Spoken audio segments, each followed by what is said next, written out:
If there are any empty chairs next to you, raise your hand so somebody can come from back there and sit down. There's one over there. Please sit in it.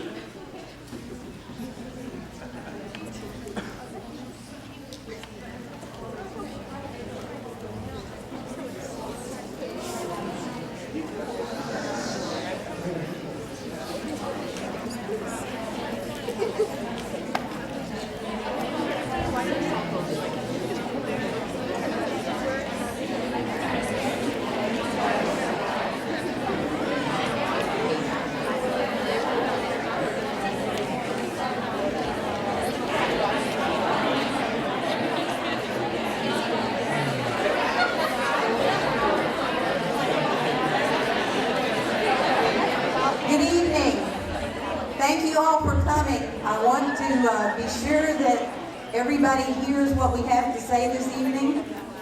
I'm welcoming you here to the colloquia, the JordanBurnham colloquia. He's going to start speaking in a moment. I want to say a few things ahead of time. Woohoo, I'm not good with microphones. First of all, I want to point out to you that I am not Dr. Patillo. He couldn't be with us this evening. He had to be out fundraising, but he said, tell everyone he's really proud and excited to have this event on campus. Next, I want you to know that I am not Jim Barquinero either. He, too, could not be here. And finally, I'm not Larry Wilk, the Dean of Students. He's got kids he's running around, so you know how that goes. You've been that child who has to get run around. But all of those folks said, this is going to be a great event, and we are lucky to have this on our campus. And I am pleased with this turnout. You saw how few chairs we had set up. I was hoping they'd all be full, and you have met my expectations and beyond. Okay, if I step back, you can't hear me. So I am Mary Jo Mason, and I'm like, the Assistant Dean of Students for Wellness. Who knows where the new Wellness Center is? Okay, all right. In a couple of weeks, we're going to have a big open house. That'll be more free food, and so you can come to that. All right, I didn't realize how dark it was going to be in here and how my vision is not what it used to be. I have these notes, and it's a good thing I have these notes. Otherwise, Jordan will be starting late. Y'all won't get back to the Tonics concert, all that stuff. So I'm going to keep a little eye on them. This is the kickoff event for Fresh Check Day. Fresh Check Day will be this Saturday, September the 28th, from noon to 4, out on the patio next to 60 Degrees. So come and enjoy it. All of you who got the cards when you came in, hang on to them. You see the prizes out front? The televisions, the speakers, and all of that. Bring it to the event on Saturday and get them stamped. Once you get 5 stamps, I believe it is, you are eligible to win those prizes. If you did not get a card, we will have some on Saturday. However, you might need to prove that you were here tonight. I can't take this mic, it's getting on my... I have a pad and paper, and I want you to, a pad and a pen rather, and I want you to come and sign your name at the table over here before you leave. So that I can say, if your professor calls and says, well, did my student come? I can say, yes. This is not a confidentiality thing. That's an inside joke on that confidentiality. All right. Fresh Check Day is the signature event of the Jordan Matthew Porco Foundation. And we are pleased this evening to have Jordan's father with us, Mr. Ernie Porco, who has helped us sponsor this whole event. And I want to say thank you for providing this for Sacred Heart Youth.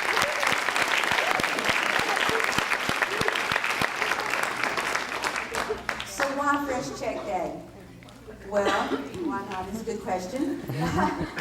But it is an event that is aimed at students who are adjusting to college. And that doesn't mean you have to be a freshman to be adjusting to college, by the way. I am amazed at the number of students who come in every year who are sophomores, juniors, and seniors who are feeling a little bit like they're still adjusting to college. And that's fine. So what we're here to do is to provide you some of the information necessary to help you to adjust to a new living situation. You know, roommates. Many of you didn't have anybody living in your room before, especially not a sloppy person like you have now. It's a whole new world out there. You have to monitor your own getting up and going to sleep, and when you eat and when you exercise. So these are things that can cause some stressful times for you. My hope is that you will see this event and the Fresh Check Day on Saturday as an opportunity to let you know that we care. And we want you to know that we care now before it becomes too overwhelming for you. This is a collaboration with a number of organizations on campus, but the one I'm here plugging tonight is Active Minds. And I'm happy to have them as co-sponsors and collaborators of this event.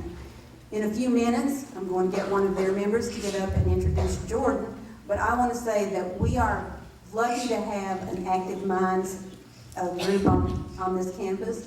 It is a student-run organization who wants to get the word out that mental health and talking about mental health is okay. It's really hard for me to talk to you all over there with this microphone thing.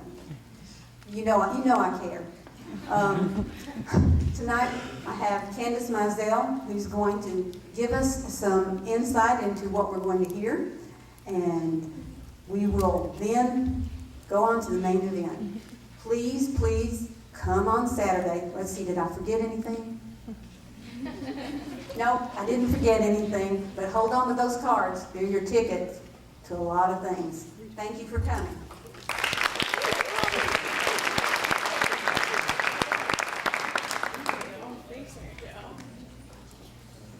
All right, you guys, before I proceed, staff just asked if you'd please turn off your laptops and cell phones. Okay, thank you.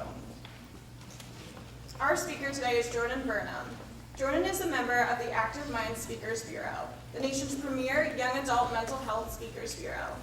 Jordan is a survivor of a suicide attempt during his senior year in high school and will share his powerful story of fighting depression and finding recovery.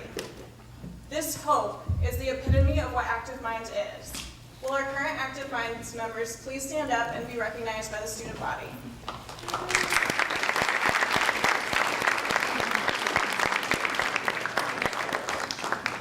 All right, we thought these shirts we got were pretty sweet, so we're going to give them out to everybody. Are you guys ready?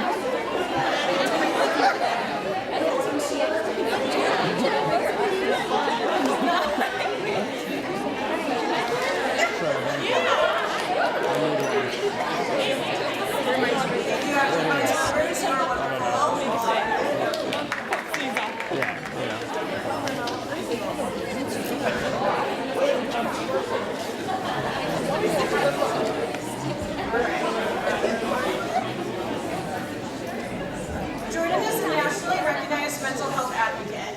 In 2008, he addressed a congressional briefing on Capitol Hill. In 2010, he was chosen as one of the best of Philly for his work in public speaking and advocacy. In 2012, he was honored with an Emerging Humanitarian Award from San Francisco's 49ers player Nnamdi Asomugha and the Asomugha Foundation. I got it right? You got it. He has been featured in People magazine, Sports Illustrated, and USA Today. Jordan has appeared on ESPN's E60 and Outside the Lines, as well as Dr. Phil, The Ricky Lake Show, CNN, and The Early Show and Good Morning America.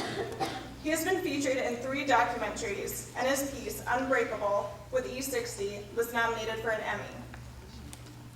Most recently, you might have seen Jordan at the White House for the National Conference on Mental Health, hosted by President Obama and Vice President Biden.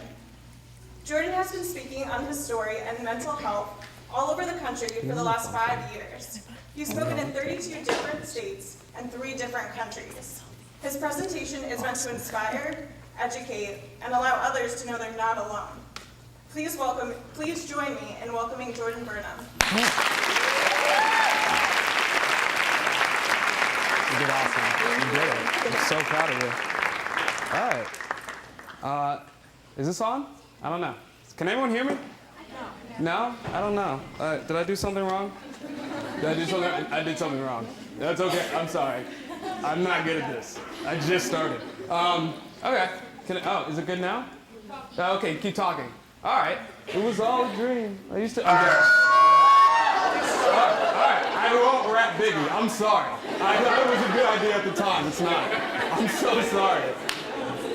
I apologize. All right. Can you hear me? I'm kind of scared. All right, keep talking. All right, yeah, this is going well, right? This is how every presentation starts out, seriously. All right, oh, we can hear me. Oh, this is the good stuff. All right, yeah, I think if I use my big boy voice, we'll be good. All right, thank you so much. All right, how's everyone doing? Awesome, I'm glad to hear. My name is Jordan Burnham, and as you just heard, I'm a professional public speaker on mental health and suicide prevention. And so I speak on behalf of Active Minds, which was founded, which was founded in 2001 by Allison Malman. When Allison was a junior in college, she actually lost her brother to suicide. And she noticed the disconnect between the conversation of mental health and college students. So she decided to start this club named Active Minds. And then in 2001, it actually became an official organization in Washington, D.C. And now, today, 2013, there are over 400 chapters of Active Minds on college campuses, including your own. And so, my job is to go around, speak to schools, middle schools, high schools, colleges, on not just my story, but on this subject as well. But whenever I give presentations, I never want them to be a lecture, more like a conversation between me and you all, my audience, on a relevant subject, which is mental health. So right off the bat, I would love to know from anyone in the audience, what are some of the words that you think of when you hear the words mental health? Any words that pop into your head? Yeah, oh, yes, I'm sorry. Depression, okay. Anyone else? Yes? Anxiety. Anxiety, okay. Stress, okay, 3 solid ones. How about the celebrities that you think of when you hear the words mental health? Lindsay Lohan's a popular one. Yeah. Anyone else? Amanda Bynes. Miley Cyrus is twerking. Okay. Charlie Sheen. Yeah, Charlie Sheen's winning in that aspect. My favorite was, I guess it was 2 or 3 years ago, they had the roast of Charlie Sheen. And that was awesome. And the best joke of the entire night, I forget who said it, but they asked, how much cocaine has Charlie Sheen done? Enough to kill 2.5 men. Priceless. Yeah, cocaine joke for mental health. Anyways, so a lot of times I go and speak and I hear words like crazy or psycho when people think of mental health, celebrities shaving their heads and dating Kevin Federline. But a lot of times people wouldn't think of someone who looks like me, who suffers from depression and tried to take his own life. But tonight, I don't want to just focus on just me, just my story, but on mental health issues and mental health disorders. Now, mental health issues, that's something we all have to deal with, something we all have to cope with, and that's how you view yourself internally. Now, that could be affected by a lot of different things, like going through a bad breakup, your parents getting a divorce, feeling like you don't fit in. Those are your mental health issues. Then there are mental health disorders which you're diagnosed with, like depression, bipolar, or schizophrenia. Now, 1 out of 4 college students will suffer from a mental health disorder in a given year, but a lot of them don't seek help. Why is that? Stigma, afraid, scared, embarrassed. All right. So there's this shame and stigma, embarrassment, associated with not only having mental health issues or having a mental health disorder, but the weird thing in our society is that you're looked down upon if you talk about those issues, if you go to seek treatment. But I'm hoping by the end of this presentation, it makes it easier for anyone in here to have that conversation if they may need to. So I want to start my story off with where I'm originally from, Pittsburgh, Pennsylvania. Okay, 3 people. Growing up in Pittsburgh, I have my mom and dad who both work in school districts, and my sister who's 5 years older than me. And growing up, my sister and I, we got to attend private school, which was great because it was a small school, everyone got along, it was like being in one big family. But 3rd grade comes around and my dad gets a new job, meaning I have to go from private to public school. And I'm thinking the transition will be an easy one. I'll get there, I'll gain new friends, I'll fit right in. But I get there, it couldn't be any more different. I was made fun of for the way that I talk, for the way that I dress. I was told that I talk too proper, that I dress too preppy. Because of those things, kids will come up to me and tell me that I act white. And after hearing that for about a week, I got sick of it, so I had a good comeback. Someone said it to me a week later. Jordan, you act white. So I said, oh yeah? Well, you act stupid. What? Yeah, and as great as that is now, I got my ass whooped that day. So, needless to say, my transition wasn't going too smoothly. But when I got home at the end of the day, my sister was going through the same type of problems, the same type of issues. So when I got home after school, it's like my sister became my therapist and I became hers. Because she could relate to everything I was going through and vice versa. And that's how my sister and I became so close, best friends, going through elementary school into middle school. Now, besides talking to my sister, I got by with 3 different things when I was going through a tough time. Those are my healthy coping mechanisms. The first is sports. I love to watch, I love to play sports. Basketball, baseball, but to this day, my favorite sport and my best sport is golf. I remember growing up, I wanted to be just like Tiger Woods on the course. Some of you just got that too. The second thing was that I love telling jokes. I love being the class clown. Made me feel good about myself if I could make people laugh.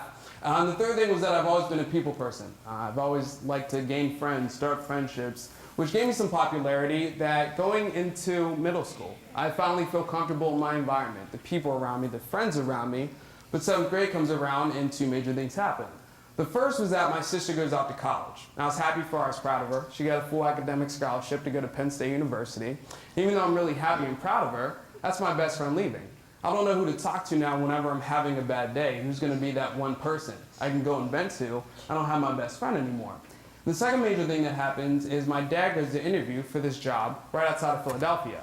So I asked him, Dad, what job are you going to interview for? And he said, Upper Marion. I got so excited. I said, Dad, I'm so proud of you. Give me a hug. We're coming up in the world. Kobe Bryant went there. That's crazy. I said, no, Jordan, Kobe went to Lower Marion, but are you still proud of me? It's like, Dad, not as much.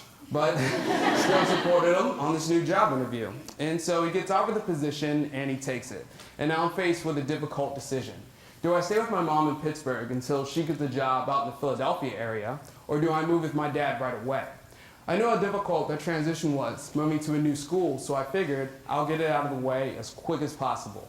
So I get to this new area, get to this new school, trying to fit in, trying to gain friends, but I get there and it's the same process all over again. Made fun of for the way that I talk, for the way that I dress, the person that I am. The only difference this time is that my sister's not there at the end of the day to talk about what I'm going through. Now, this is the first time I kept depressed, lonely thoughts to myself. I just didn't talk about anything. Because yeah, my dad's there, but he's getting adjusted to a new job. I don't want to bother him. Am I doing something wrong? Because it keeps going in and out. I feel like I'm doing. Should I keep going? Is it okay? Okay, I'm sorry. Okay, I just want to make sure. They're recording. It's like an HBO session. I don't know. So my dad's there, but he's getting adjusted to a new job. So I don't want to bother him. I feel guilty for leaving my mom back in Pittsburgh, so I don't want to bother her. And my sister's a freshman at college. I'm sure it's a tough transition, as some of you may know, so I don't want to bother her. It was the first time I kept these depressed, lonely thoughts just to myself. And there was a school therapist at my middle school. She had her own office. You could go there whenever you wanted. But I thought you only talked to a therapist in an extreme situation, like someone close to you passing away or your parents getting a divorce. I didn't know I could walk into her office and just say, hey, I'm having a bad day. Can we talk about it? So I shied away from her office. But going through 7th and 8th grade, I was able to make some friends, tell jokes, play sports. But going into 9th grade, I was actually voted class president, which is something I should have been really happy and proud of, but at the same time, I feel like I'm in a community, but I'm not really a part of one. I'm going to school with a mask on my face, hiding the fact that I feel depressed, I feel lonely, and I feel like I don't belong. I'm going to school with fake laughs, with fake smiles, so maybe the people around me that call themselves friends, maybe they were fake too, because they didn't know the true me, the true Jordan. In 9th grade of high school, that was a tough transition for me, because it was the first time I started doing a lot of different things. It was the first time I started trying to please other people instead of just myself, dressing a certain way, hanging out with certain groups of people, going to parties just to fit in. Ninth grade was also the first time that I started to drink. And I didn't drink just to black out, get wasted for no reason. I drank because that was the one time me and my guy friends could talk about something real other than girls or sports. I'll give you the perfect example. One of my good friends in high school, his name was Tom, and Tom's this huge defensive lineman football player. He's like 6'3", 280, huge guy. We were at a party one night, and Tom drank way too much. And he's upstairs in a room by himself, so I went to go check on him to make sure he was okay. So I get upstairs, and I get close to the room, and there's music playing really loud. And it sounds like he's singing, but I've never heard him sing before, so this is kind of weird. And so I get close to the door, and I crack open the door, and through the little crack, I see Tom singing and dancing to a Hannah Montana song. So I open up the door, look at him. Hey, Tom, what's up, man? Why do you know this song, and why are you singing it? To this day, I've never gotten a more serious stare. Look, Hannah Montana is a great singer. I love her. Cool? Now, I wanted to laugh, but Tom's bigger than me. So all I could say was, yeah, man, Hannah Montana, shit. But I didn't know what to say. But that's just an example of something Tom would never say or admit while he was sober. Well, Tom was sober, we never had the conversation about Hannah Montana. But for some reason, by the time he was drunk, he felt comfortable admitting that. Now, that was one of the first negative coping mechanisms I picked up while I was in high school, was that I found out it's not awkward or weird for guys to talk about emotions or feelings while we were drinking, especially by the time we were drunk, so I thought that was the only way to truly express them. Ninth grade was also the first time I started to see my grade slip, and I couldn't figure out why. Why I could never pay attention in class, why I felt like I was 10 steps behind everyone else. I lacked motivation. I couldn't put the pieces together in figuring out why. Now, 10th grade, that was the first major incident between my parents and I that led me to go see a therapist. It was supposed to be an exciting day, going to take my driver's test. Now, this is my third time going, because the first few times I was horrible at parallel parking. It's not my fault. It is. But this third time, that's all I've been doing is practicing parallel parking. Knew I had it down pat. Not even nervous. So I get there, I do the blinkers, I get to the stop sign, and I'm so focused on the parallel parking that I didn't wait for the momentum of the car to come to a complete stop. So I failed for the third time. And at this point, my emotions worked like a rubber band. I could go back and extend for a really long period of time, but when I let go, I snapped. That's what I did that day. Yelled at the driver instructor, I cursed him out, because I thought he looked like a fake Bernie Mac that made me mad for some reason. I yell and I curse at my dad, and my dad has no idea where this is coming from. Where's the Jordan that's always happy, that's always smiling? Where's this Jordan coming from that's now yelling at me in public? So he took it as disrespect, and he left, and I had to walk 10 miles just to get home. And right before I get home, my mom calls, and she says to me, Jordan, Dad told me what happened, just calm down, meet with me, we'll talk about it. I said, all right. So I sit down and I start talking to my mom, not just about the driver's test, but about how I've been feeling overall emotionally, about my anger management, my stress level, my sister being away at college, being at this new school. Finally, she says, I think we should go see a therapist. Now, in my mind, I'm a 16-year-old guy in high school. Anything I'm going through, I feel like I can drink it off, talk to my girlfriend about it, play sports and forget about it. I figured there was no reason for me to go see a therapist. But I was forced to go. And I get into my therapist's office, and I'm very judgmental because I don't want to be there. So I'm looking this lady up and down, and in the back of my mind, I'm thinking, how could she ever understand what it's like for a 16-year-old black male going through high school? Why would I ever share with her some of my thoughts, some of my emotions, when she can never understand or relate to me, especially not like my sister could? But it took time for me to realize that it's a process of not only finding the right therapist, but then feeling comfortable in talking to them. That's something I had to learn on my own, learn on the go, because I didn't get this type of assembly when I was in middle school or high school, so I didn't know how to adapt to this. Now, the one mistake a lot of young adults make is that they go to see a therapist or a counselor, and the first person they see isn't the right one for them. They say, well, I tried talk therapy, wasn't for me, and they don't go back. I always equate it to a bad first date. I've had bad first dates, none of them are my fault, but it doesn't stop me from dating completely. You just have to move on until you find the right person.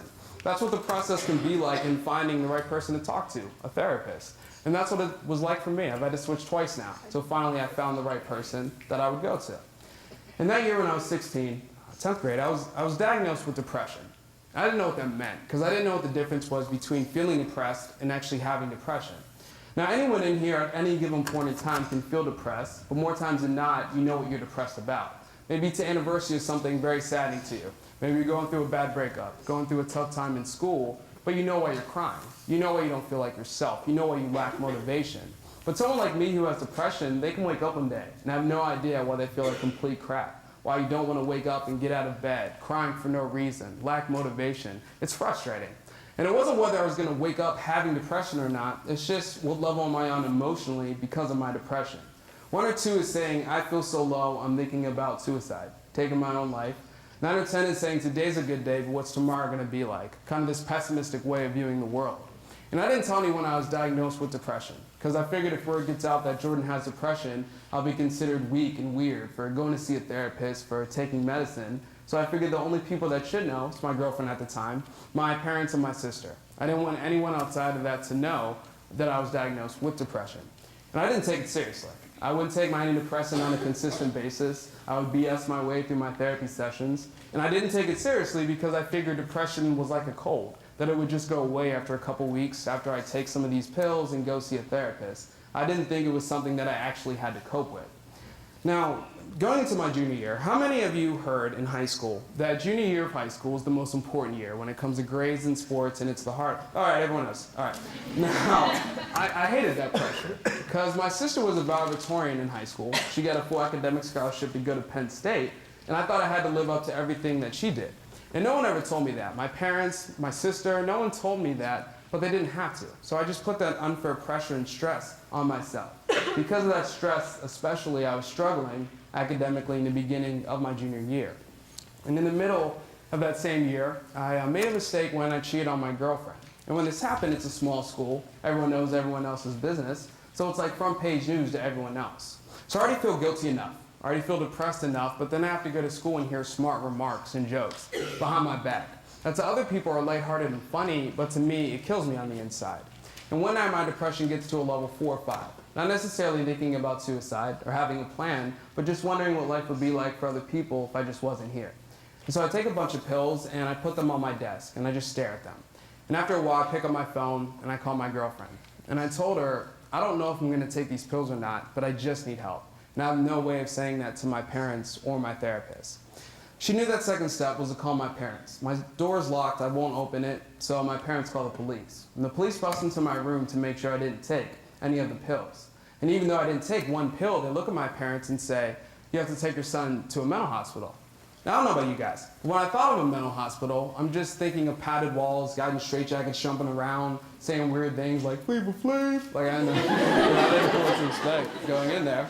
But we get there, and it's a regular building. There's no padded walls, no one's in straitjackets. Instead, it's guys who look just like me, but they're going through worse problems than I am. Guys who are 14, 15, already have babies, addicted to any drug you can name, already alcoholics, belong to gangs, have seen family members die right in front of them. And here I am, because I have depression, I cheated on my girlfriend and I'm messing up in school. I figured there was no reason for us to be in the same room, let alone the same building. And I didn't understand until our first therapy session. We all got around a circle, and because I was new, we all had to say why we were there. And everyone else has these sad, traumatic stories that I'm listening to. I'm embarrassed to even stand up and say why I'm there. I feel like I don't deserve to be there. So I'm the last to go by choice. I stand up and I say, hi, my name's Jordan. I'm here because I have depression, going through a rough time in school, cheated on my girlfriend I feel really guilty about, and some days I wake up just not wanting to be here. But I'm sorry my story doesn't match up to any of yours. And once we were done, the therapist took me to the side. And he explained to me that it's not the situation, it's not the event, but it's how you perceive it, and it's how you handle it. And that's why we're all there. Because even though their problems seem way worse than mine, way bigger than mine, we were handling what we were going through in a negative way. The most important lesson I learned being in the mental hospital was that we can never choose the bad things that happen to us, but we can choose how we cope with them. That's still something I keep with me to this day. And after being in there for a week, I'll never forget the patients, their names, and their stories. It made me appreciate the things I had in my life. I'll never forget the therapists I got to talk to. So I'm finally ready to go back to the real world, go back to my junior year, but I get there, and it's a horrible transition all over again. Main reason was because I was safeguarded from anything that could harm me emotionally while I was in the mental hospital.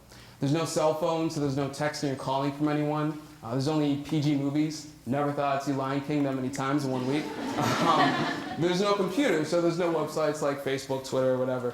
And when I speak at middle schools and high schools, I'm fortunate enough to be able to speak to parents as well. And more times than not, parents will ask, how can a website like Facebook affect you emotionally? I'll give you a perfect example. I had 3 best friends in high school. One of them was Kevin. And Kevin had been dating this girl for well over a year. Suddenly, for some reason, they broke up. So when this happened, I went to go check on him to make sure he was okay. He acted like everything was fine. I said, look, man, don't worry about me. She wasn't that great. I'm moving on. Please don't worry. All right, cool, Kev. 2 weeks go by. Kev calls me, and it sounds like he's been crying. So I asked him, hey, man, everything all right? Sounds just like this. She's with another dude. So I'm sorry to hear that, Kev. What happened? Do you see him out in public? Did someone text you and tell you what happened? Worse, it's FBO. Now, I didn't know what FBO was at this point, so I'm trying to be supportive, but I don't know what it is, so I'm just making things up. I'm like, damn, Kev, it's FBO. What? Hey. So after a couple seconds, he realizes I have no idea what I'm talking about. So he says to me, dude, you don't know? It's Facebook official. Now, I wanted to laugh, but again, I'm the supportive best friend. That's my role at this point. So I said to him, Kev, just calm down. They're probably just friends. She's trying to make you jealous. Don't feed into it. No, I did an investigation. Their profile pictures are together. They have photo albums together. It's FBO. Now, in my mind, I want to be like, really, Kev? That's the shittiest investigation ever, but all right. So I said to him, I said, Kev, we'll get through this together. There's 1 or 2 things we can do. I said, 1, you can delete or block her as a friend. We don't have to see those things anymore. Or 2, stop stalking her. But going back, anything that can harm me emotionally, I'm safeguarded from. It can't harm me while I was in this mental hospital, but now I'm exposed to all these stressors, all these problems all over again. And it's not like everyone forgot that I cheated on my girlfriend. It's not like my grades went up just because I was in there. So I'm exposed to all these stressors, but I feel like I don't have an outlet to actually speak about them. Because in the mental hospital, it was understood we all had issues. We all had problems. We sat down and we discussed them. But there were things I could tell complete strangers that I just met that I couldn't even tell some of my best friends that I've known for years. Because still, I feel like we couldn't have that conversation unless we were drinking. And junior year was also the first 2 times that I got caught drinking by my parents. That was one of the worst feelings in the world. Because no one in my immediate family drinks. My mom, my dad, my sister, nobody drinks. So when I got caught, I felt like the black sheep of the family, the failure of the family. And I would yell and I would scream that to my parents, and they would have no idea where this is coming from. Because again, these are thoughts and emotions I'm keeping to myself. Right before my senior year started, my parents went off on a trip to Pittsburgh, which is 5 hours away from where we live. And so, being in high school, making a dumb decision, I decided to throw a party for me and my friends, and the party gets busted by the police. So I have to call my dad and tell him what happened, and I'll never forget just being so upset. I'm crying, not because I know I'm in trouble, not because I know I'm grounded, but because of how guilty I feel. And I'm telling him, Dad, I'm so sorry for letting you down yet again. As your son, someone that should be making you happy and proud, all I do is disappoint you. But this time it felt 10 times worse. My dad's the athletic director at my high school. I put his job in jeopardy. There were people at the high school, people on the board that wanted him to lose his job because of my mistake. My friends, the athletes at that party, we got suspended for half of our seasons, going into our senior year. And I took the weight of everyone at that party that got caught, that got in trouble. I took the weight and put it on my shoulders, carrying around all of that unfair pressure. And by the time my senior year started, I was constantly having suicidal thoughts. Not questioning whether I would do it or not, but going through a checklist of, well, if I did, how would I do it? I'd drive my car into a tree or over a bridge. I don't want to hang myself. Could I make this look like an accident? The one thing I said over and over again was I don't necessarily want to die, but the part of me that has depression, I want that part to die. Now, I'd go to school with what I called the depressing playlist on my iPod. And there were songs that talked about feeling depressed, songs that talked about suicide, feeling sad, and I'd play it at the loudest volume, so that even if someone yelled or screamed my name, I didn't have to hear it. I just wanted to be numb to the world. And even though there were a couple great things that happened in the beginning of my senior year, it just didn't matter. It was numb to me because of where I was at mentally. But one of them was being selected for the individual rounds of playoffs for golf. And that's something I was excited about. Because to this day, if there's one thing that takes away any depressed, sad emotions for those 4 or 5 hours, it's playing golf. And so my dad picked me up for a practice round, and I was so excited that day. We're talking about it on the car ride up. I get there, and I play the best round that I played all year. And I'm so excited to get back in the car and tell my dad all about it. But I look over at him, and he looks really sad. So I asked him, Dad, what's wrong? He says, nothing, just really tired. And I can understand that. He works at a high school. It's late in the day. I can understand why he might be a little exhausted. So we get home, and I reminded him, Dad, my car's at school. We have to go pick it up. And he said, no, just go upstairs. Mom's waiting for you. Now, I started to panic because my parents and I don't have that type of relationship where they're just waiting for me upstairs to see how my day was. We didn't communicate to that level. So I get upstairs, I look at my mom, she's on the couch, and she looks like she's about to cry. So I ask her, Mom, what's wrong? She says, nothing, just tired. Now my heart starts pounding, questioning what did I do this time to upset my parents yet again. And that's when my dad walked in with a duffel bag full of alcohol that I had in the trunk of my car. And when he dropped that duffel bag, my heart dropped with it, saying, here I am, their son. All I do is disappoint them, make them angry, upset. I can tell by the expression on their faces, they don't even want me to be their son anymore. What's the point of being on this earth if I can't make the people that mean the most to me happy? My mom, my dad, my sister. If I can't make them happy, what's the point in being here? That was a night I tried to take my own life by going out of my 9-story bedroom window.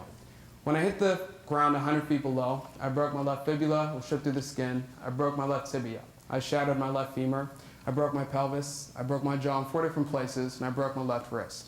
I was bleeding internally from my brain and my organs. When I was flown to the hospital that night, I was induced to a coma for 5 days. When I was flown to the hospital, my parents were told that I have 24 hours to live.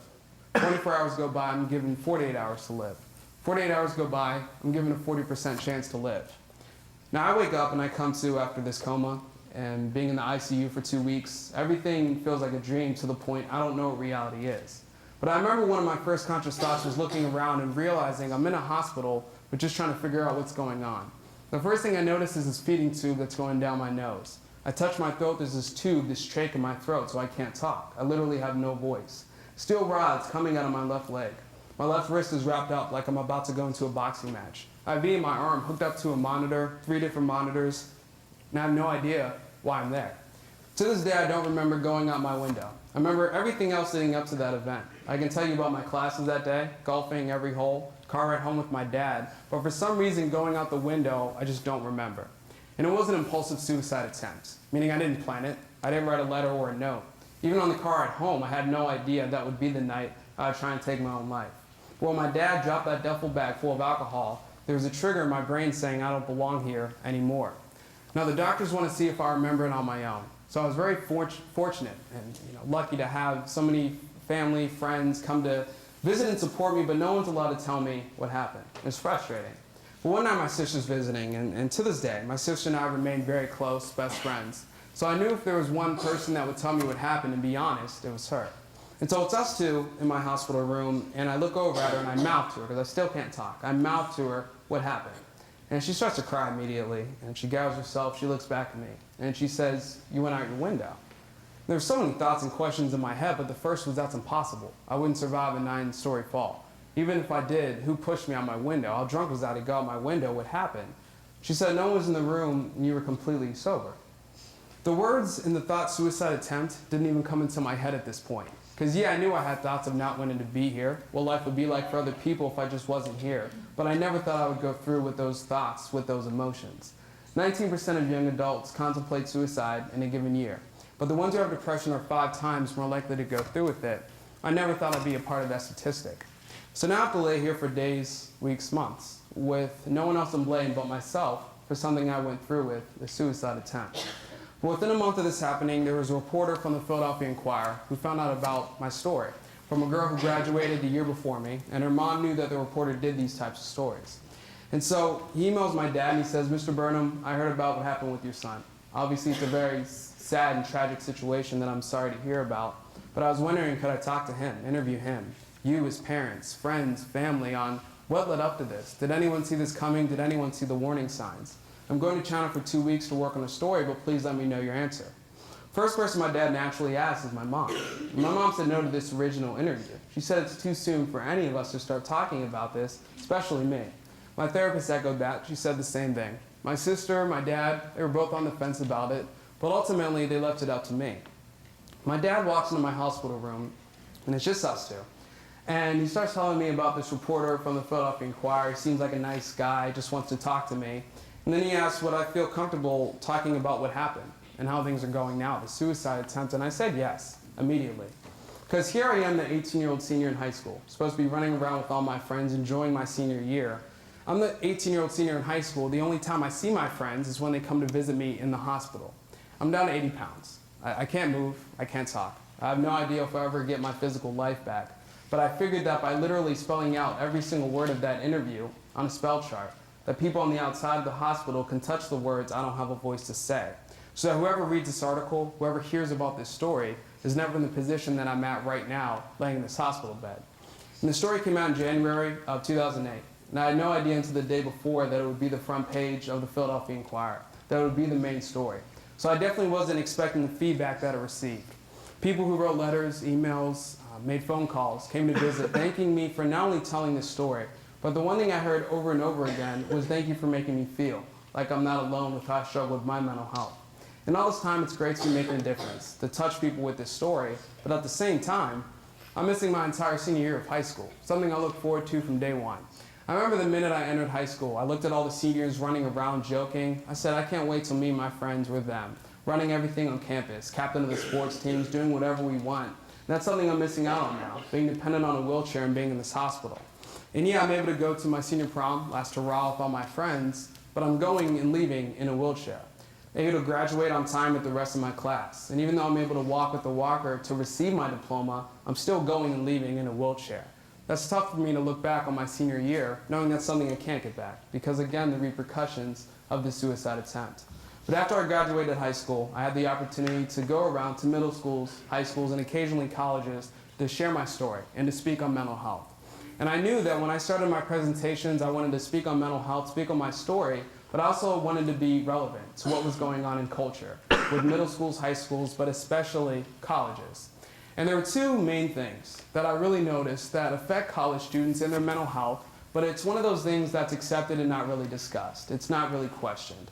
There's two things. The first was sleep. We got to college and no one slept. So I noticed this because we had these debates on who slept the least, like it was cool, like it's a contest. So I would say something along the lines of, yeah, man, I got 4 hours of sleep last night, woke up, had a coffee, was able to present, did my test, feel okay. Then I had, you know what, Andre's so annoying. I have this friend, Andre, who wants to one-up everyone. And so he says to me, oh, 4 hours of sleep must be nice. I got 2 hours of sleep last night, woke up, had a 5-hour energy shot with a side of Red Bull, got up, aced the test, then I think I'm going to the party tonight. What up? Now, that's really unhealthy, so no one do that ever. But it speaks to a bigger point about sleep deprivation in college students. Because 60% of college students qualify as being sleep deprived, and 30% actually admit to falling asleep at least once in class a week. So not only does not getting enough sleep affect your mood, your irritability, your ability to pay attention, but it also affects your grades, how you perform in class, which all goes back to your mental health and your well-being. But the other thing, last kind of two things I guess I should say, is the elephant in the room when it comes to college students. It's alcohol abuse and substance abuse, drug abuse. All those things, it's the elephant in the room. And when it comes to alcohol abuse, I was reading this study that said on certain campuses, 4 out of 5 college students actually drink. And 159,000 college students a year drop out of school because of alcohol abuse. Obviously, that's a large number. It's a lot of students. So I ask you, college students, why do college students drink? Anyone can answer. It could be funny. It could be serious. Whatever. So why do college students drink? So they can feel comfortable socializing. So they can feel comfortable socializing. Excellent answer. Anyone else? Oh, everyone else is sober. Okay, cool. Yeah. It's like the thing to do. It's the thing to do, right? Anyone else? We need one more. In college, you know this. With papers, you have to have 3 points. That's the. We need one more. Fit in. To fit in. Oh, we have. Okay. Yeah. Okay. Yes. That's what everyone else is doing. That's what everyone else is doing.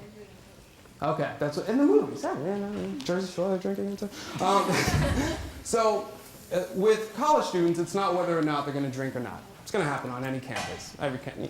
It's not whether or not they're drinking, it's the quantity that they're drinking, and it's the reason why they're drinking and what they're masking behind it. Because 7 out of 10 college students who abuse any substance, whether it be alcohol or a drug, also have a serious mental health issue occurring at the same time. 1 or 2 is because of feeling depressed or feeling stressed. And we hear it all the time. Going through a rough period of time, going through a rough breakup, going through anything, I'm just going to get drunk and forget about it. But the bigger issue is actually anxiety. 3 to 4 is because of anxiety. And a lot of people have this misconception about what anxiety really is because they think of the extreme form of someone having an anxiety attack, crawling up in a ball, crying, not being able to get out of the room. But anxiety is just the nervousness you feel before a big event, big test, a first date, sporting event, whatever it may be. It's that nervousness that you feel. And here's where the connection of alcohol abuse comes into play. Unfortunately, I have to go to high school for this example, but that's how it was. So, my junior year of high school, I was the man because I drove my mom's minivan. I mean, whatever. I was the man for my mom's minivan. Okay, so it was junior year, and winter formal. We have winter formal every year.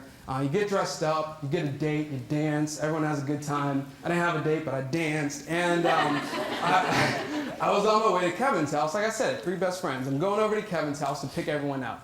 So I get there and I get down to the basement, and everyone's taking shots of alcohol. I was like, all right, well, this isn't smart. So I said, guys, quick question, just throwing it out there. Why are we taking shots of alcohol before a school event? They look at me and they look really embarrassed, and they said, Jordan, we didn't know how to tell you this, but we can't dance when we're sober. I said, yeah, no, I've seen you dance, but second follow-up question is, why wasn't I invited to the festivities? They look down, look embarrassed again. They say, well, Jordan, you're black, so we assumed you could dance. And I was speechless, because I didn't know they knew me that well. It was awesome. So when my friends drank before a school event and they went to dance, did they dance differently? Of course they did. They danced a lot worse. But the drinking wasn't to cure their inability to dance. The drinking was to cure the anxiety that they had about dancing. Now, not everyone is going to a dance every day, but substitute that with something else. Going to a party, going to socialize, going on a date, whatever it may be, any social event really can lead to the point of abusing alcohol, pre-gaming by themselves, pre-gaming with other people before they go to this event. And that's where alcohol abuse comes in with anxiety. And then there's another thing that's separate from abuse, but also addiction as well. And a lot of times I always want to address this. I want to address, the use of alcohol, drugs, abuse, and then addiction.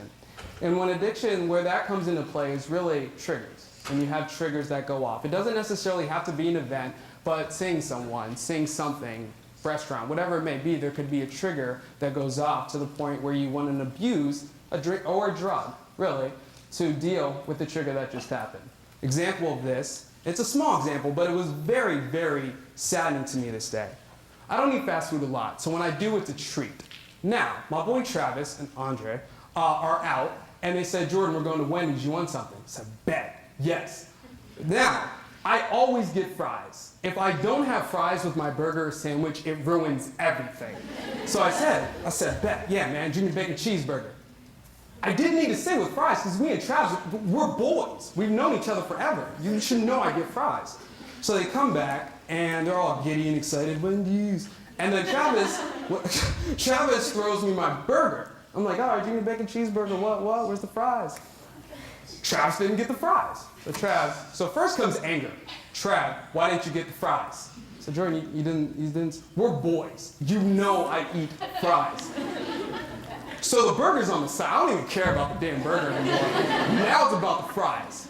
Second thing comes in, jealousy. Andre's greedy ass got a large fry, didn't even offer anything. So I'm looking at Andre. He's one of those people that makes food look good and better than it actually is.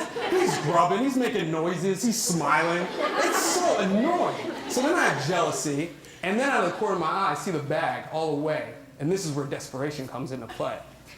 I walked to the other side of the room to look to see if maybe 3 or 4 of Andre's fries fell into the bag. Yeah, damn right it did. And during all this time, I completely forgot about my trigger. I completely forgot about that. I don't even know if I ate it to this day. I don't know where the junior bacon cheeseburger is. But it all goes back to, as soon as I had that trigger, I had to have fries. That's what it is. Now, again, that's kind of an elementary example of this. But let's substitute some things. Where a trigger is seeing an ex-boyfriend, an ex-girlfriend. It's seeing a gas station that you used to go to when it comes to whatever it may be. And then all of a sudden, it's not fries that comes from that trigger, but drugs, Percocet, Oxycontin, Adderall. And that's where really addiction comes into play, and the difference between the two of abuse and addiction. I always want to make sure that I clear that up. Now, from the time that you're in elementary school, all your years of education, you're told one thing. From elementary school to middle school to high school, college, grad school, wherever you go, you're going to be told one thing consistently in education. Your responsibilities grow bigger. They grow larger, and you have to be able to take care of that. By the time you get to college, you're going to hear that a lot. You have to make sure that you get enough sleep. You have to make sure that you're getting to class, that you pay attention in class, get your homework in on time. All of those things, yeah, they're large responsibilities, of course. But the sad thing is that as people get older and as things get tougher, as stress mounts up, they choose poorer ways of coping with things that are larger than they've ever dealt with, to the point where you see college students who are not using healthy coping mechanisms to deal with those stressors, things that can come down to alcohol abuse, that can come down to drug addiction or drug abuse, and also self-injury, self-harming too, are things that go on college campuses. And you do have a responsibility. You have a responsibility. All those things that I said, they're true, but you also have a bigger responsibility to take care of your mental health at the same time that all those things are really going on.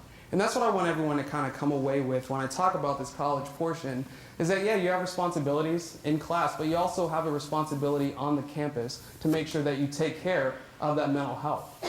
And I say mental health a lot in this presentation because, one, it's important to me, but I really want to make sure that everyone focuses on the entire spectrum of mental health.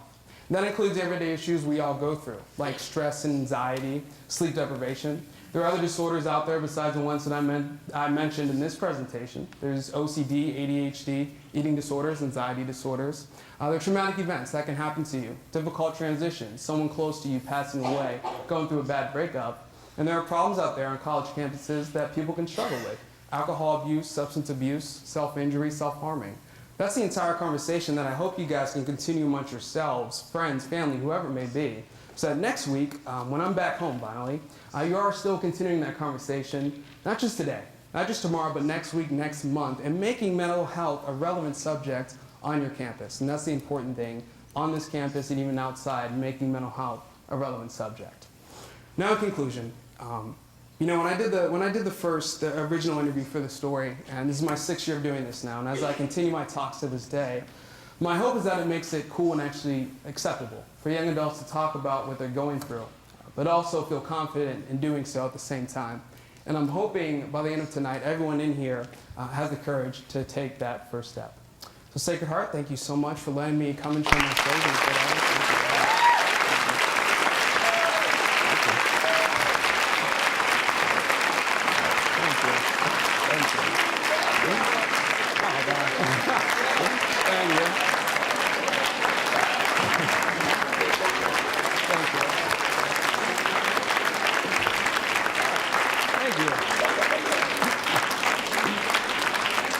I'm glad everybody got to stretch.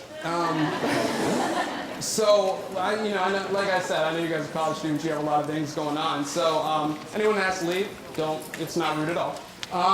But what I would like to do now is open it for questions about the story, about mental health, advice, I don't know, stuff. So yeah, I would love to answer any questions that you all might have. So does anyone have questions? Yes? What's my favorite color? You know, that's such a tough question. My favorite color to wear, I would say red and black. My favorite color to wear. I think I look good in red and black. So I think so. Yes? Any suggestions you would give us to create a more tolerant and accepting campus?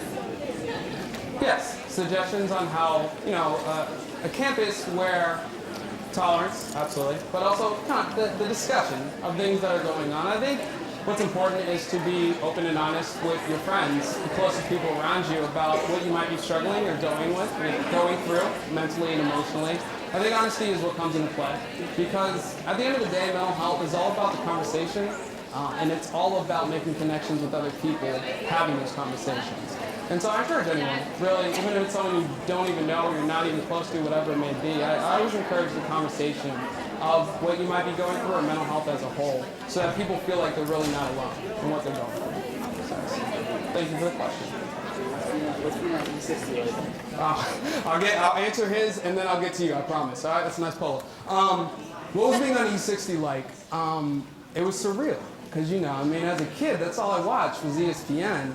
And then when I got a call from the producer, Martin Kodabashian, he did an incredible job. It was nominated for an Emmy because him and the other producer, Matt McCormick, they just did an awesome job on it. But it was a surreal experience. Some of the shooting for the piece was interesting, because we were using the camera like they use on Animal Planet, where something happens in 1 second, but they make it look like it happens in a minute. So that was kind of cool, because I got to drop a ball out for 1 second. I watched the replay. It's like, oh snap, that's crazy. But so the shooting of it was incredible. It was absolutely surreal. But I would say the most organic part about shooting the entire E60 was what it's really based off was the freshman orientation that I did that year in 2010 at the University of Miami. And it's like 4,000 or 5,000 kids in their basketball arena. And I had no idea. It was the first time I met the producer, Martin, and we hadn't done any of the shooting yet for the piece. And the speech, I had no idea there was going to be a standing ovation. And it was just crazy at that moment to see that. I got the chills. I hugged them right after I got done. So it was an incredible, incredible experience. It really was. So, yes. Right. Right, so what are the positive coping mechanisms that I currently use? I always hope, sometimes I add it in the presentation, but I always hope someone asks.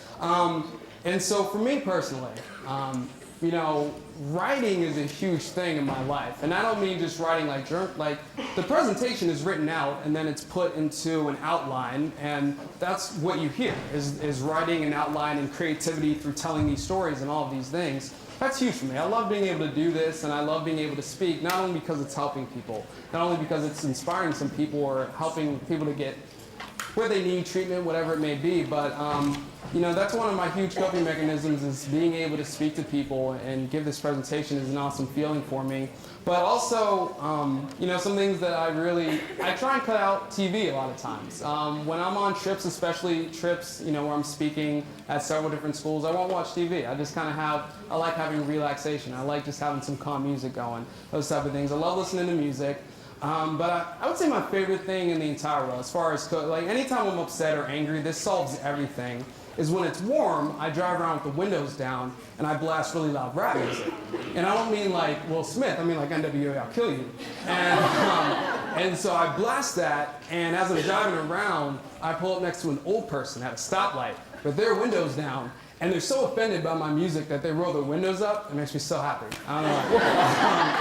But no, I do. I use meditation, breathing exercises, those type of, especially before I come and speak. I always try and do that. But more than anything, just communication with people. I'm always texting people, talking to people, all those type of things. Because even when I'm on a business trip and I am by myself, I try and be a people person, meet new people, and hang out. So that's also another one, is just talking to people, feeling like I'm not alone. So yes.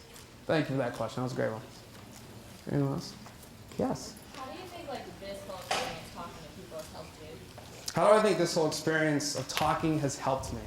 That's a good question. I think with one, speaking now is not the same as when it was when I was 19.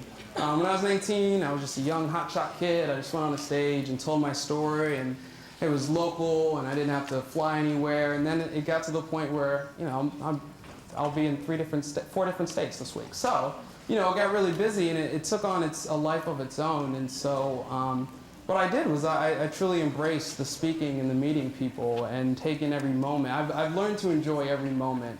From speaking and talking to people, I've really learned to enjoy every single moment, especially the happy moments of life. And I think with me, I've gotten to meet some great people. I've gotten to hear some great feedback. I love hearing from people who tell me, it saved their life, that they didn't go through a suicide after hearing the presentation or hearing the story, all those things. So I think what it did was help me realize just how many people out there you can help and affect simply by telling a story.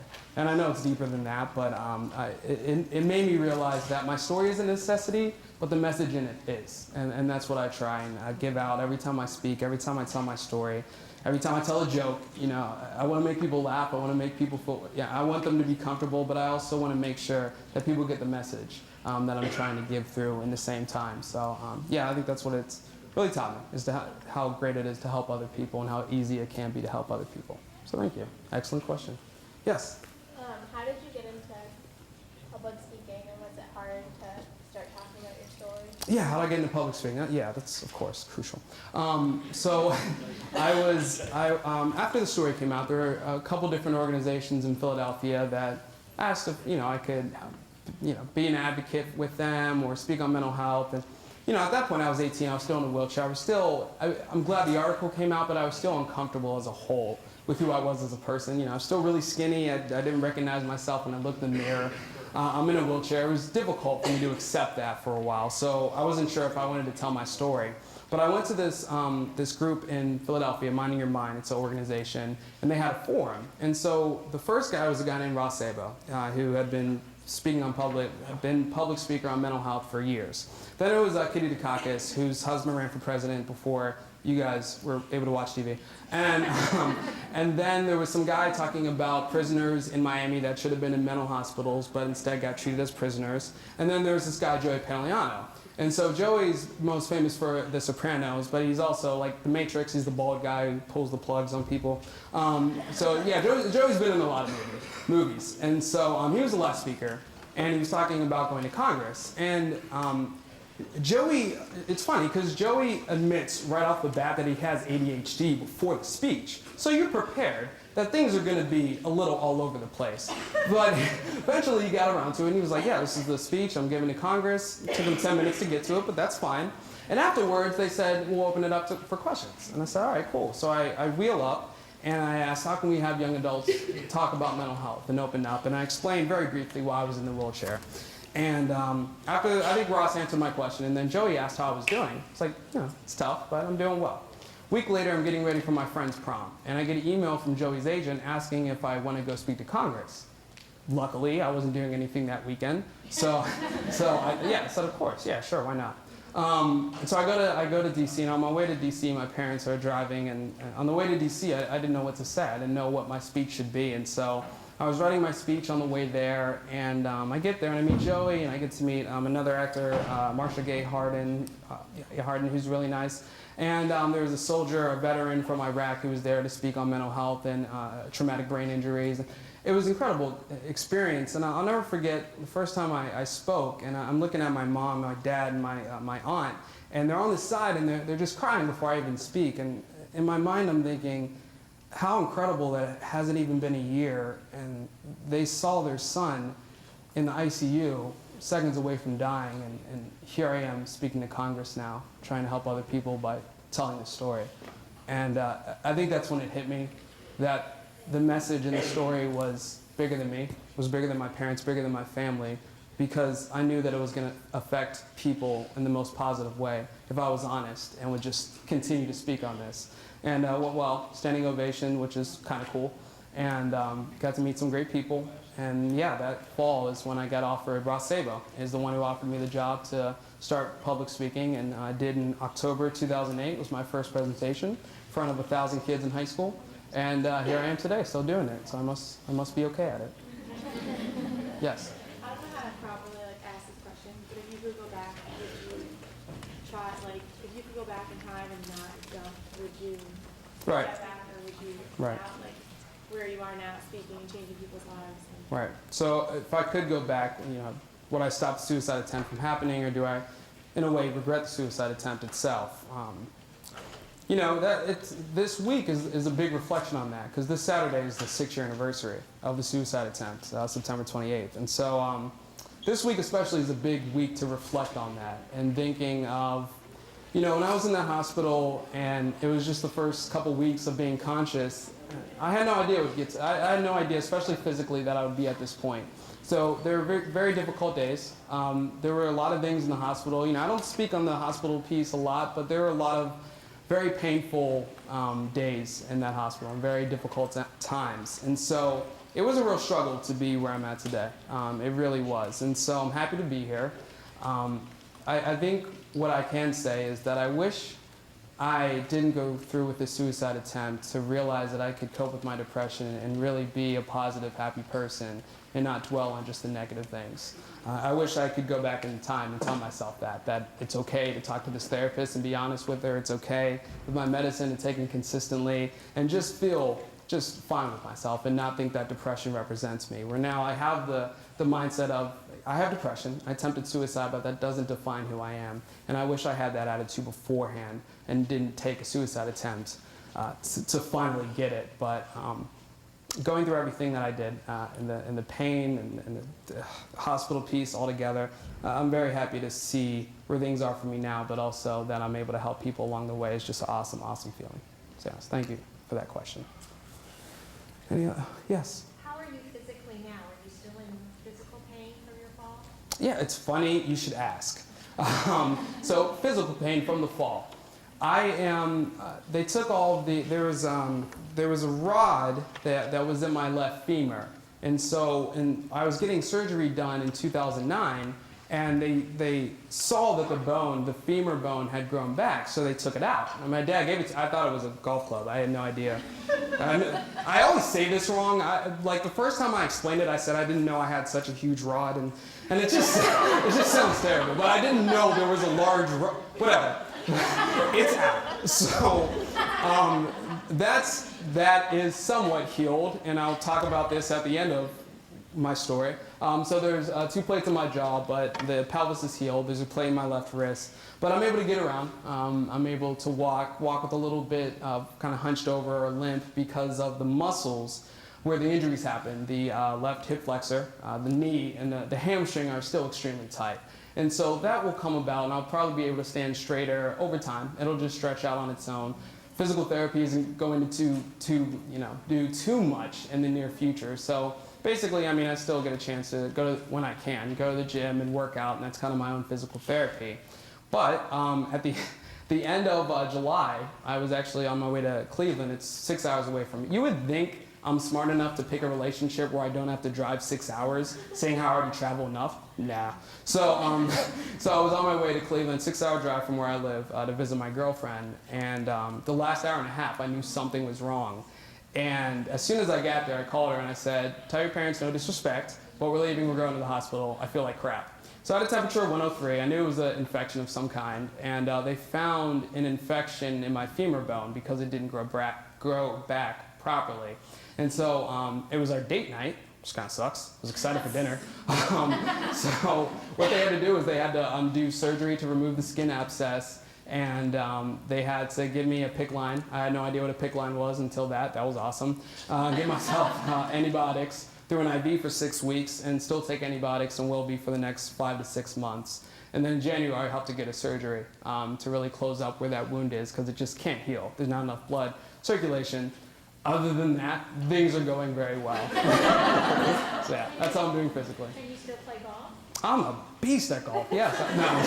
Can I still play golf? Yes. That was I remember, it was probably just over a year the first time I could actually swing a golf club. Not very well, but I could actually have the balance, and my left leg was getting some type of strength where I could actually hit a golf ball. First time I ever golfed, I was 6 years old, and I said to my parents I want golf clubs. And the first time I ever golfed was with my dad. And after this happening, and so many times when we were doing the interviews, we said, I just can't wait so I can get on the golf course. And I didn't know if it was realistic. It wasn't at that point, but I said, I just want to get on a golf course and play with my dad again. And he was the first person I played with once I was physically able to. And that was a very special moment. Thanks. Do you set out the metal detectors in the airport? Do I set out the metal detector? Yeah. No, you know what? I'm okay. Well, they switched it because it used to go off when I had the steelness up in here, and so once they took that out, I was cool. And then they switched it up to the things where you stand like this, like you're being, I don't know, assaulted. And then I guess like where some of the surgery was done, like the white marks come up, and then they have to I'd call it sexual harassment, but they're doing their job. And so that's the only thing. It sucks. I would get stuck. And then, people looking at you weird, like, oh, what's he doing? He has weird socks. It's just, I don't know. But the airport experience can be a little difficult at times. But actually, the Philadelphia airport, a lot of them actually saw the ESPN piece. And they're really nice. And the one guy especially, every time he sees me, it's like we're family. I don't know why. It's like we're family. Just, this black guy, he's like, oh, Jordan's back. I'm like, dude, it's Delta. Just calm down, man. I'm not flying first class anywhere. And he gets me right through security, and I'm like, all right, man, this is the way to be.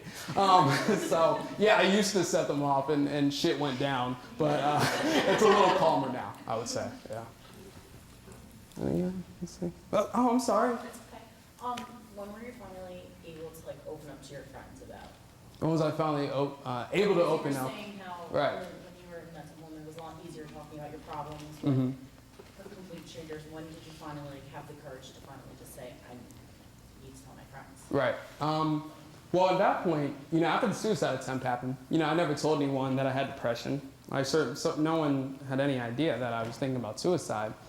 So when it happened, the original article came out, And when people came to visit, they just came and we talked about high school gossip, and I just wanted to keep it as normal as possible as far as conversations go. I really didn't have in-depth conversation with any of my friends until maybe a year or two after, when either they were going through something or someone they knew was going through something. And they knew that I would be able to talk to them about it. They knew that I'd be able to relate, that I could share some wisdom in the things that I had been through. So it's interesting that, it took me being able to tell my story on, I didn't know it would be a national scale. But once they started going through some issues and problems, they knew that I had been through things as well, so they felt comfortable in talking to me about it. So yeah, I wish my friends and I could have had that conversation in high school. It would have been very beneficial, especially for me. And I know other people now who finally have come out and said, hey, in high school I was just like you. I was depressed like you and no one had any idea. So yeah, I wish it was like that in high school. But that's why I'm so happy I get to, it's my 3rd year now, going back to speak on my old high school. That's an awesome feeling, to go and try and make a difference where I knew I needed it in middle school and high school. That's just what I needed, was a speech like this or a story like this just to hold on to. So, yes. Thank you for asking that question. Sorry, I ignored you. I didn't mean to. Okay. Yes? Without being a bit too forward, are there still some days that you struggle, or? Yeah, there's still days that I struggle. It depends on what day you ask me. Absolutely. You can look at it as a positive way and say it's been the 6-year anniversary, look at where things are now and being able to talk and speak to people and advocacy. You can look at it that way. It's very easy to go that negative route and say, 6 years ago I could walk normally. I could go and run around. I could play basketball. I could do all the things that I was able to before physically. You can go to that really negative place very easily, and it's easy to do that. Because some days are a struggle. When the whole thing with this recent hospital thing happened and getting surgery and having to lay in bed, it's tough. That physically it's been this long and still I have to deal with things because of the repercussions. And so, and some days it is difficult. Health-wise, physical-wise, it is difficult. But I'm so much happier now. I am. I'm just so much happier now. And so the good days I'm really able to enjoy. The bad days I'm honest about, and I'll tell anyone that talks to me, I'm not going to be in a good mood, warning, or I don't want to talk about it right now, but I promise I will talk about it later. And so that's kind of my thing, is people understand when I'm having a rough time or going through a bad day, sometimes I don't want to talk to anyone. I give it a day, I take my depressed day, and then I kind of move forward and try and be positive and so yeah, some days are harder than others, but I do my best. Laughing is my #1 thing. Laughing is absolutely great. Airport, there's not a better place to people watch. The gym is fun, because it's like, oh snap, the gym. But the airport is awesome. Best experience ever. This changed my entire week. This lady made my week. So we're getting on the plane, and there's this one business, there's always the one business guy in first class that takes forever to take us his coat and talking about the first quarter results and whatever. And so this guy's taking forever, and there's an old lady behind me. And this guy's taking forever, he's taking off his coat, and he's talking on his cell phone. Lady behind me taps me, she's like, this is effing ridiculous. I was like, I know, old lady, I don't know what to do. And so he takes literally, I counted, he took 5 more seconds to take off his coat and sit down. Finally, she just belts out, will you hurry the F up? And I didn't know what to do, because I'm in between them. So I wanted to celebrate, but at the same time, I don't want him to be mad at me. So I was like, oh my gosh, this is awesome. And slipped her a high five. She was really old, so I didn't know if she knew what a high five, I didn't know. But no, it's just really, in my traveling and speaking and everything, I journal everything that happens, because that's really try and look at the positive things, no matter what. So love that old lady. Yes. Do you feel like it's easier for you to be yourself now after having been through everything that you've experienced? Yeah, it's funny. People will tell you I'm the same Jordan. I still tell jokes. Try to make people laugh. I'm always been a people person. I think what's different now is that I can laugh and I can joke about things that I've been through and that I went through, and I'm honest about it. So I would say, I'm a very understanding person, because I have depression and I know what that's like. So when someone's having a bad day and they just explode for no reason, to other people it's like, oh my God, what's wrong with them? To me, it's like, I'm sure something was built up. I'm sure they're going through a tough time.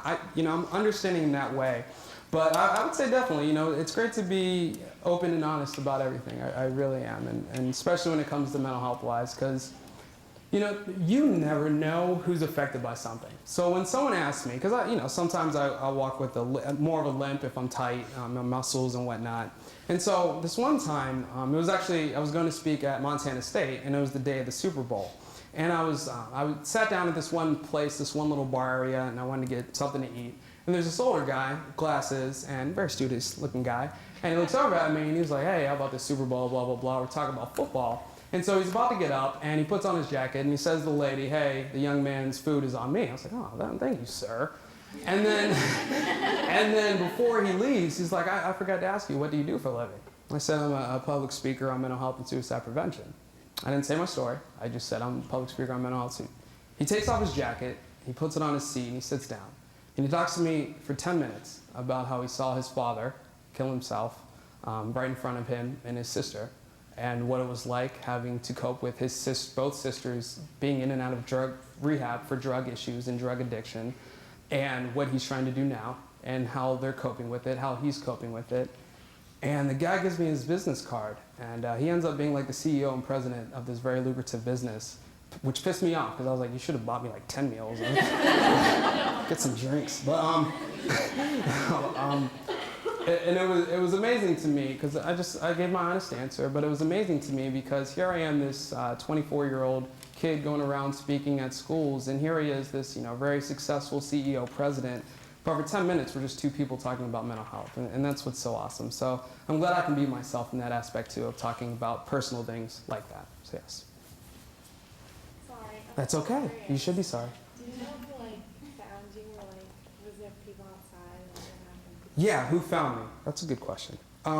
So it's September, and so where our apartment building is, where my window is, there's a grassy area where people either go to hang out or play with their kids, throw baseball, whatever you want to do.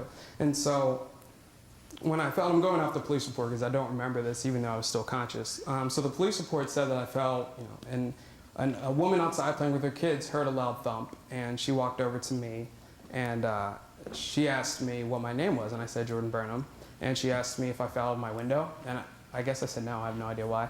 So I said no.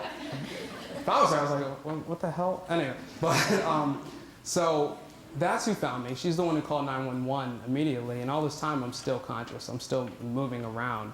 And in fact, when the first police, I feel bad because I know her, we're cool. The first police woman to come onto the scene, I wasn't moving for like 2 seconds, so she checked my pulse. Apparently I slapped her. I feel bad. I've apologized since.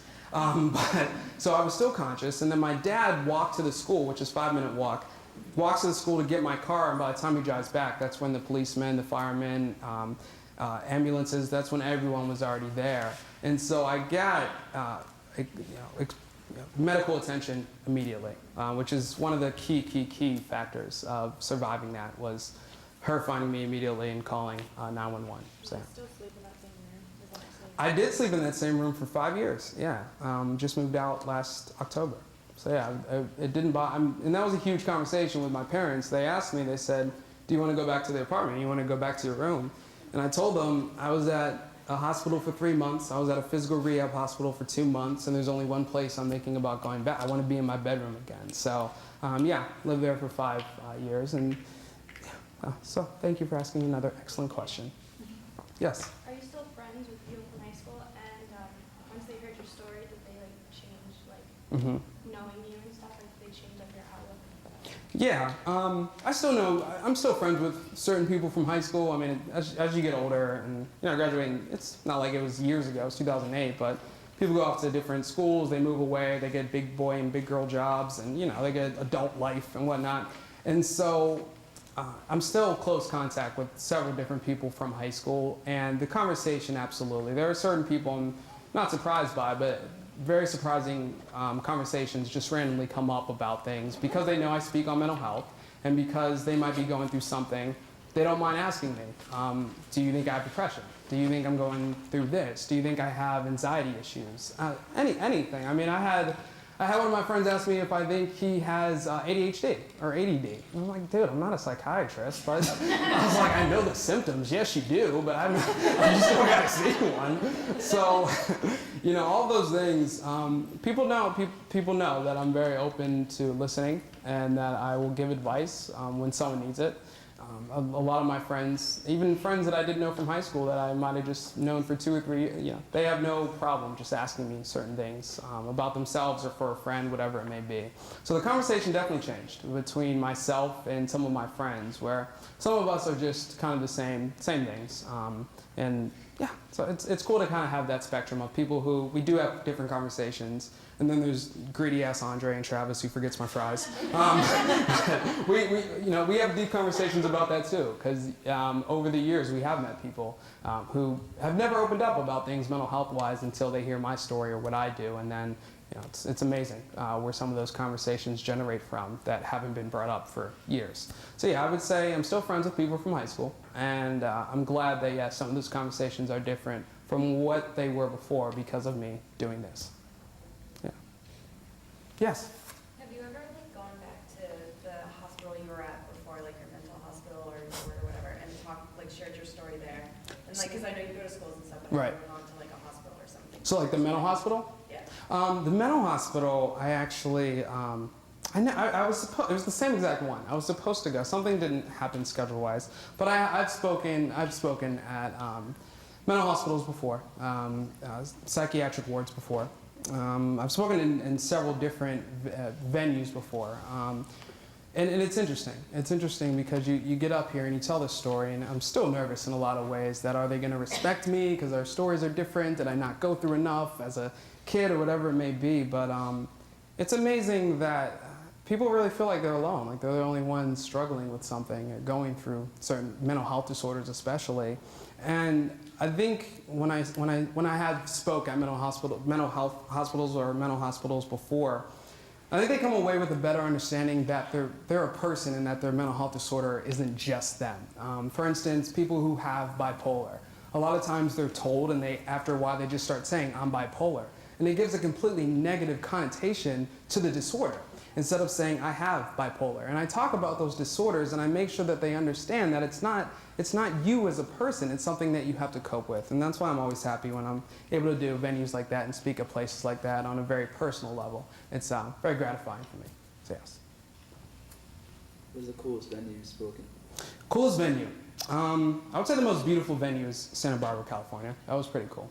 I don't know how kids pay attention. I was like, I'd rather be surfing than be here. But that was the nicest venue as far as just like the place. But I mean, University of Miami was pretty cool because especially the second time that I spoke there at their freshman orientation, and again, it's just 4,000 or 5,000 kids, and it's in their basketball arena. Now, here's what happened. And this actually just happened. I did Northwestern's freshman orientation on Sunday. Here's where things get a little difficult when you're speaking in that venue. Is you have jumbotrons in your head over here, and your whole aura is just here. And what's difficult is not to stare a little bit just to see if your tie's straight or if your glasses are on straight.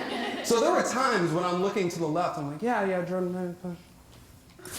That's a little difficult. But yeah, University of Miami was just awesome because it's UM, and those kids are just so excited. It's Friday, they're in Miami. So that's why I was, probably the most fun I've had with speaking. Yeah. My friend is harassing me asking these questions. He's super religious, so you want to know what your religion was. Oh, what my religion is? Yeah, that's an excellent question. I don't want. If you think God and unite, or Right. Nah, I don't want to offend anyone here, so we won't talk too much about religion. I don't want to offend anyone or be politically incorrect. That's how you get sued. I was, my parents, Christian. It wasn't whether or not I was going to church. It's get in the car now, and that's how I was always raised. So, I would say it's a kind of a unique way that I look at things. Do I think, obviously, I'm a big fan. I pray. I'm a big fan of praying, but also, just the praying the faith and the people that came to visit and did the same thing and had the same thoughts and shared the same values as far as that goes. It was very, very motivating, and so I'm very thankful to be here, and that is part of it. That's absolutely part of it, and that's a huge part of it. So yes, that is. What did you break again? What did I break? Yeah. Everything. No. So I broke the left fibula, which is the smaller bone on your outside, the bottom of your leg, and it was interesting. I didn't know, I knew that it was a compound fracture, meaning it came, and so when I was watching the Louisville Duke basketball game and Kevin Ware happened. And so I texted my dad, I was like, this is before I had glasses. I just got glasses 2 weeks ago, so I'm still working on my whole swag, so thanks for staying with me on this. So I remember watching it, and I couldn't see that far. My boy Kyle didn't even know I was watching the game. He was like, yo, his leg snapped. I was like, yeah. So I texted my dad, I was like, that's the worst break I've ever seen. He's like, that's what happened with your fibula, right? I was like, no, you shouldn't have said that. That's gross. So that's what happened to the fibula. So with the fibula, but he broke the tibia. So the fibula isn't as important, apparently.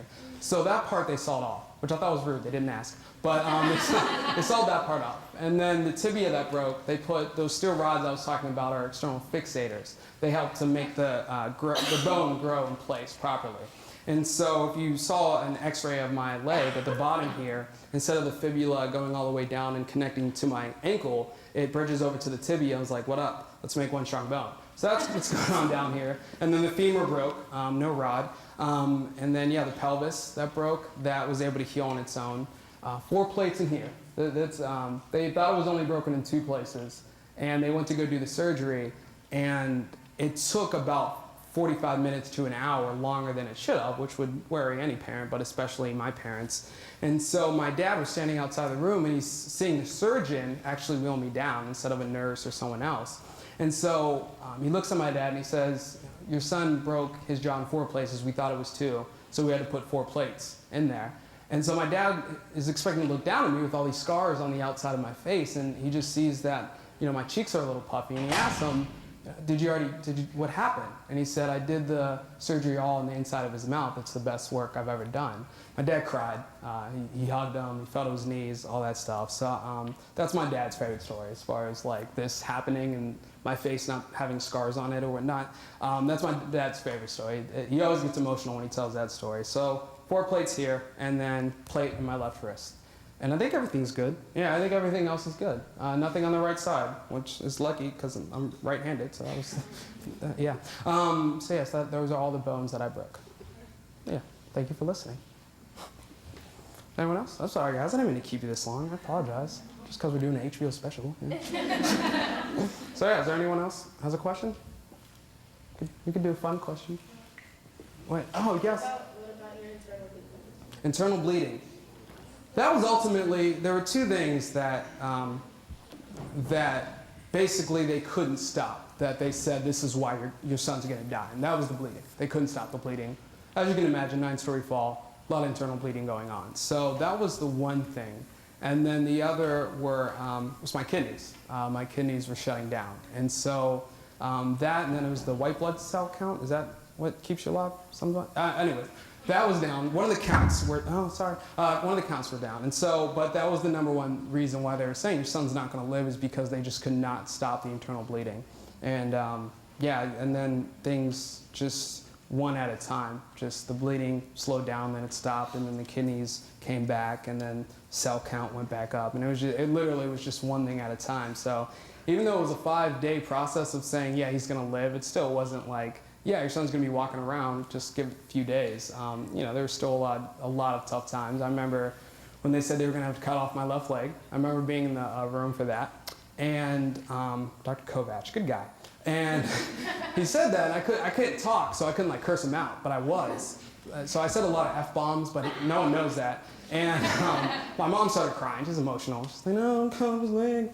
And so she was like, please just do one more test. There might be a blood vessel. And so glad she's not here. And so they found 2 blood vessels in my left leg, and that's the reason why they did not cut off this left leg. And there were a lot of things that were told that I was going to be paralyzed, that I wouldn't be able to get out of a bed or out of a chair and all those things. So, I mean, it really was such a slow process to be where I'm at today, and it was one thing at a time and not just all of a sudden everything's healed. But that was the ultimate thing that they said was why I was going to die was the internal bleeding. So yes. And there was one over here. I don't know. Did I make that up? Okay, all right. Well, going once, going twice. Okay, well, I thank everyone for not only coming but staying this whole time. It was awesome. You guys have been a great audience.